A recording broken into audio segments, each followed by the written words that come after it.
Good morning friends, स्वागत है आप सभी का हमारे YouTube channel crack the competition में। आज के इस वीडियो लेक्चर में हम बीएसएफ, सीआईएसएफ, कांस्टेबल, जीडी की आगामी परीक्षा के लिए जीके के कुछ महत्वपूर्ण क्वेश्चंस आपके साथ डिस्कस करेंगे जो कि हमारे एग्जाम में पूछे जा सकते हैं। सभी क्वेश्चंस आपको हिंदी और इंग्लिश दोनों लैंग्वेज में अपीयर होंगे और इनकी पीडीएफ के लिए आप हमारे टेलीग्राम ग्रुप को ज्वाइन कर सकते हैं। टेलीग्राम ग्रुप का लिंक डिस्क्रिप्शन बॉक्स में दिया हुआ है। शुरू करते हैं आज का पहला प्रश्न। दोस्तों, पहला प्रश्न है which is the longest rail tunnel in India. तो भारत में सबसे लंबी रेलवे सुरंग कौन सी है? तो पीर पंजाल रेलवे टनल जो कि जम्मू एंड कश्मीर में स्थित है, यह भारत की सबसे लंबी रेल टनल है जिसकी लंबाई है 11 किलोमीटर। यह नॉर्दर्न रेलवे डिवीजन के अंतर्गत आती है और बनिहाल क्वाजीगंड रेलवे लाइन के से संबंधित है। तो इसको ध्यान रखिएगा, ऑप्शन नंबर सी इसका राइट आंसर है। अगला प्रश्न है दोस्तों, which is the summer capital of Jammu and Kashmir. दोस्तों, जम्मू एंड कश्मीर की दो कैपिटल हैं, समर कैपिटल और विंटर कैपिटल। तो आपसे पूछा गया है कि कौन सी समर कैपिटल है, तो श्रीनगर जो है समर कैपिटल है। Option number A is right answer. मई से लेकर अक्टूबर तक जम्मू कश्मीर की जो राजधानी होती है वो होती है श्रीनगर। ठीक, प्रेजेंट में जम्मू एंड कश्मीर के जो उपराज्यपाल हैं वह हैं मनोज सिन्हा। ठीक है, और लद्दाख यूनियन टेरिटरी के जो उपराज्यपाल हैं उनका नाम है आर के माथुर या फिर राधा कृष्ण माथुर, ये ध्यान रखिएगा। अगला प्रश्न है the point of origin of Indus river. तो जो सिंधु नदी है वह कहाँ से उत्पन्न होती है या उसका पॉइंट ऑफ ओरिजिन क्या है इंडस रिवर का? तो इसका आंसर दोस्तों माउंट कैलाश में मानसरोवर लेक से जो है इंडस रिवर निकलती है। इंडस की 5 ट्राइब्यूटरीज हैं, ब्यास, चेनाब, झेलम, रावी और सतलुज। ठीक है, कौन कौन सी ट्राइब्यूटरीज हैं इंडस की? ब्यास, चेनाब, झेलम, रावी और सतलुज। इनका नाम याद रखिए, एग्जाम में पूछा जा सकता है क्वेश्चन। अगला प्रश्न है दोस्तों, who was the first chief minister of Jammu and Kashmir. तो जम्मू एंड कश्मीर के प्रथम चीफ मिनिस्टर कौन थे? ठीक है, तो गुलाम मोहम्मद सादिक। गुलाम मोहम्मद सादिक जो थे वो जम्मू एंड कश्मीर के प्रथम चीफ मिनिस्टर थे जो कि 1965 में बने थे। तो option number C right answer है। ऐसा क्वेश्चन भी पूछा जा सकता है एग्जाम में। अगला प्रश्न है दोस्तों, located in Ladakh which is globally famous for its snow leopards. तो कौन सा नेशनल पार्क लद्दाख में स्थित है और स्नो लेपर्ड के लिए प्रेजेंट है? तो क्वेश्चन को थोड़ा घुमा दिया गया है, तो इसका आंसर हो जाएगा Hemis national park. Option number A is right answer. दोस्तों, हेमिस नेशनल पार्क पहले जम्मू एंड कश्मीर में था, लेकिन जब से यूनियन टेरिटरीज बनी है अब ये लद्दाख में आ गया है। ऑप्शन नंबर ए हेमिस नेशनल पार्क, और ये स्नो लेपर्ड यानी जो हिम तेंदुआ होता है ना उसके लिए फेमस है। ऑप्शन नंबर ए इसका राइट आंसर है, इसको ध्यान रखिएगा। अगला प्रश्न है who bought Kashmir from British. तो अंग्रेजों से कश्मीर को किसने खरीदा था? तो इसका आंसर हो जाएगा महाराजा गुलाब सिंह।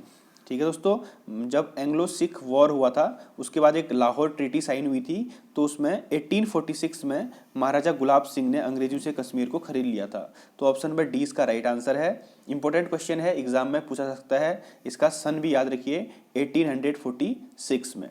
ठीक दोस्तों, अगला कैपिटल है, पहले हमने समर कैपिटल पढ़ा था, अब हम पढ़ेंगे winter capital of Jammu and Kashmir. Which is the winter capital of Jammu and Kashmir. तो विंटर कैपिटल कौन सी है दोस्तों?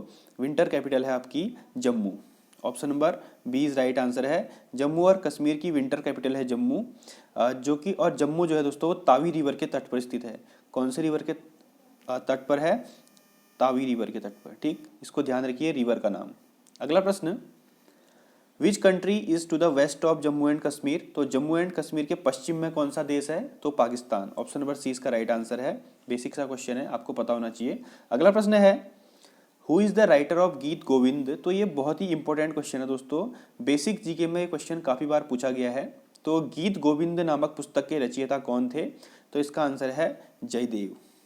ठीक है, इसमें कृष्ण की लीलाओं का वर्णन किया गया है।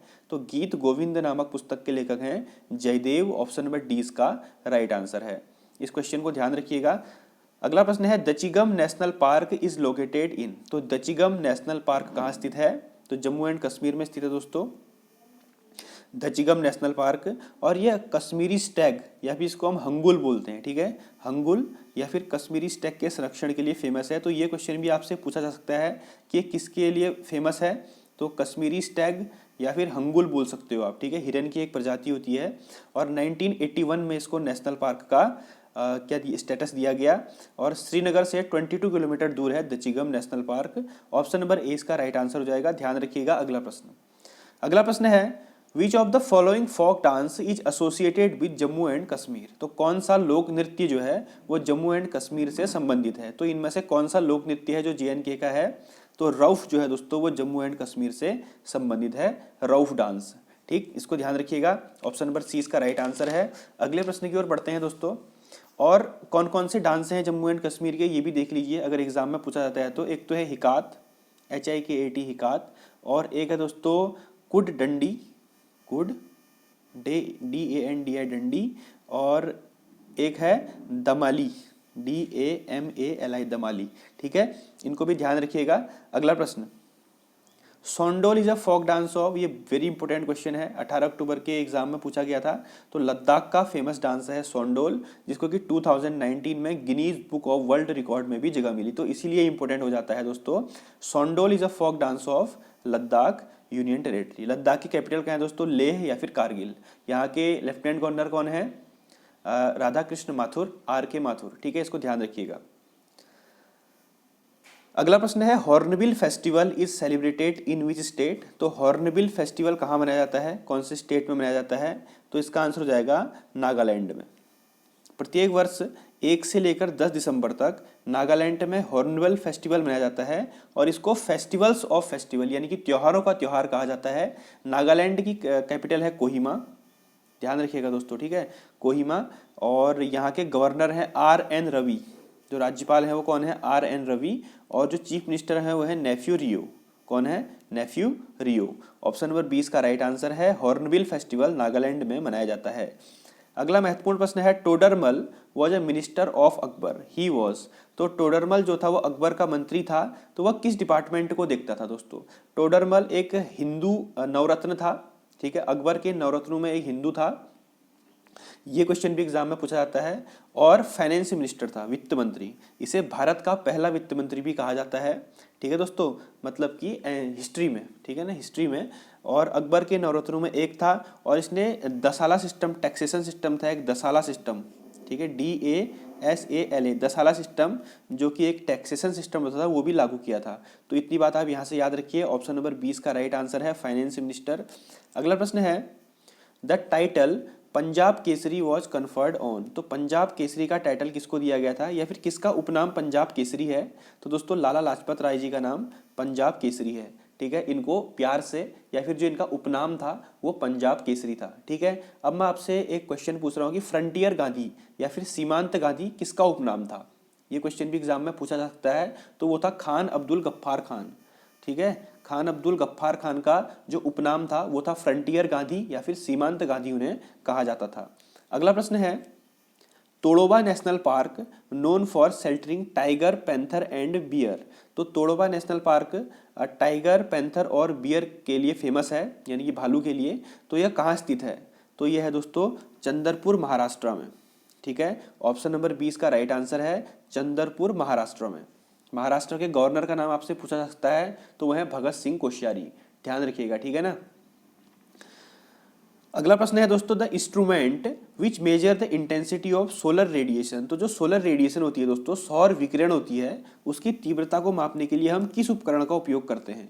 तो इसका आंसर है सौर मित्र या फिर सोलरीमीटर का उपयोग हम करते हैं। जो कि हमारी सोलर रेडिएशन होती है वो कितनी इंटेंस है, उसकी तीव्रता कितनी है, उसको मापने के लिए हम सोलरीमीटर का उपयोग करते हैं। ऑप्शन नंबर सी इसका राइट आंसर है। ध्यान रखिएगा इस क्वेश्चन को। The largest ecosystem of earth. तो पृथ्वी का सबसे बड़ा पारिस्थितिकी तंत्र कौन सा होता है। तो इसका आंसर है बायोस्फीयर। मोस्ट इंपोर्टेंट क्वेश्चन है, आपके एग्जाम में आ सकता है। The largest ecosystem of earth कौन सा है, बायोस्फीयर है दोस्तों। ये ऑल इकोसिस्टम का सम होता है, यानी कि पृथ्वी के अंदर जितने भी इकोसिस्टम होते हैं, ठीक है ना, या अर्थ के अंदर जितने भी इकोसिस्टम होते हैं, सबको जोड़ के बायोस्फीयर बन जाता है, इसीलिए लार्जेस्ट इकोसिस्टम बोला जाता है। ठीक है, ऑप्शन नंबर डी इसका राइट आंसर है बायोस्फीयर। इसको ध्यान रखिएगा। अगला क्वेश्चन है, who is the longest tributary river of India. बहुत इंपॉर्टेंट क्वेश्चन है। भारत की सबसे लंबी सहायक नदी कौन सी है। तो यमुना जो है दोस्तों वो भारत की सबसे लंबी सहायक नदी है। और ये किसकी सहायक नदी है, ये गंगा की सहायक नदी है। ठीक है, यमुना किसकी सहायक नदी है दोस्तों, गंगा की सहायक नदी है। और यह भारत की सबसे लंबी ट्राइब्यूटरी है। इसका ओरिजिन है यमुनोत्री से। ठीक है, यह कहाँ से निकलती है, यमुनोत्री से निकलती है। ठीक है, ऑप्शन नंबर डी इसका राइट आंसर है, इसको ध्यान में रखेंगे। अगला प्रश्न, which is the largest lake of the world, तो विश्व की सबसे बड़ी झील कौन सी है? तो कैस्पियन सागर, ठीक है, या फिर कैस्पियन लेक इसको बोल देते हैं हम कभी कभी, जो कि इसका एरिया है 3,71,000 किलोमीटर स्क्वायर का इसका एरिया है, और ये विश्व की सबसे बड़ी झील है। ऑप्शन नंबर डी इसका राइट आंसर हो जाएगा। तो दोस्तों ये कुछ क्वेश्चन थे। अभी हम 1 तारीख से लगातार अपनी क्लासेस स्टार्ट करेंगे। कुछ हेल्थ इश्यू की वजह से मैं क्लास स्टार्ट नहीं कर पा रहा हूँ, इसलिए 1 नवंबर से लगातार आपकी क्लासेस स्टार्ट होंगी प्रॉपर शेड्यूल में। तब तक के लिए चैनल पे बने रहिए, अधिक से अधिक शेयर कर दीजिए, और अगर आप चैनल के साथ नए हैं तो प्लीज़ हमारे चैनल को सब्सक्राइब कर दीजिए और बेल आइकन को दबा दीजिए, ताकि आपको आने वाली वीडियोज़ की अपडेट्स मिलती रहे। Thank you, have a nice day. जय हिंद, जय Bharat, God bless you all.